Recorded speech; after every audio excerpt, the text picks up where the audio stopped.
आपल्यासोबत मंत्री गिरीश महाजन आहेत. सर, काय सांगणार? शेवटला दिवस आहे अधिवेशनाचा. आज मंत्रीपद जे आहेत झालेलं, शपथविधी झाला, परंतु खाते वाटप अजून झालेलं आणि राम भरोसे कारभार चालला. कुठे राम भरोसे नाही. आमचे 2 उपमुख्यमंत्री आहेत, मुख्यमंत्री आहेत, काम बघतायत. आम्ही सगळे सामूहिक जबाबदारी म्हणून काम बघतोय ना. होईल लवकरच. आता मला वाटतं सगळ्या नेत्यांची चर्चा चाललेली आहे, पूर्ण झालेली आहे. मला वाटतं लवकरच खाते वाटपही होईल. दिलीप सोपन साहेब आणि तुम्ही आज एकत्र आलात विधान भवनात. काय जुने मित्र आहोत आम्ही 95 पासूनचे. मला वाटतं तुमची टर्म कोणती होती? पहिली 90 होती का? 85. 1985 पहिली टर्म. साहेब आले 95ला. त्यावेळेसपासून आमची मैत्री. तरी एक मित्र आमचा गिरीश बापट गेला. एक गिरीश अजून 100 वर्ष जगतोय. 100 वर्ष मी म्हटलं का जाण्याच्या मार्गावर आहे. बोगस औषधाला धरून जे आहे ते विरोधकांनी आज आंदोलन केलं.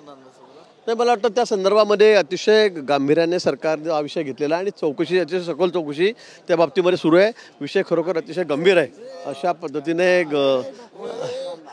पद्धतीने जर बोगस औषधं कोणी विकत असतील तर हा विषय मला वाटतं सगळ्यात गंभीर आहे. आणि मला मुख्यमंत्री महोदयांनी या बाबतीमध्ये सखोल चौकशीचे आदेश दिलेले आहेत. आज संध्याकाळपर्यंत खाते वाटप होईल अशी चर्चा आहे. काय सांगणार? बघू, शक्यता आहे. तिन्ही नेते इथेच आहेत, बोलत आहेत. होऊ शकतो किंवा 1-2 दिवस लागू शकतात. फडणवीसांकडे आज चहा पाण्याचा कार्यक्रम होता, परंतु दादांनी आणि शिंदेनी सोबत जाणं टाळलेलं आहे. चर्चा होत नाहीत का खाते वाटप? असं कुठेही नाही आहे. तिन्ही नेते सोबतच बसत आहेत, रोज बसत आहेत, सोबत भेटत आहेत. आणि आज दादांचं शेड्यूल सकाळचं असतं.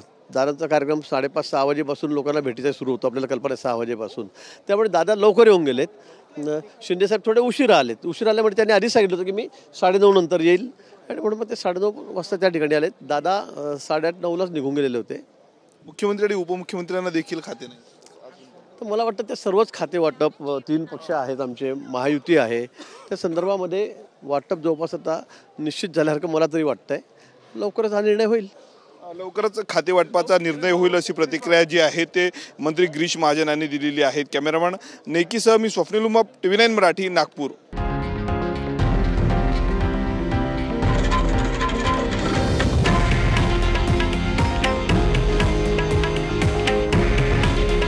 हे आहे देशातील नंबर 1 न्यूज नेटवर्क आणि आपण पाहत आहात TV9 मराठी. काळजी तुमची, हित महाराष्ट्राचं.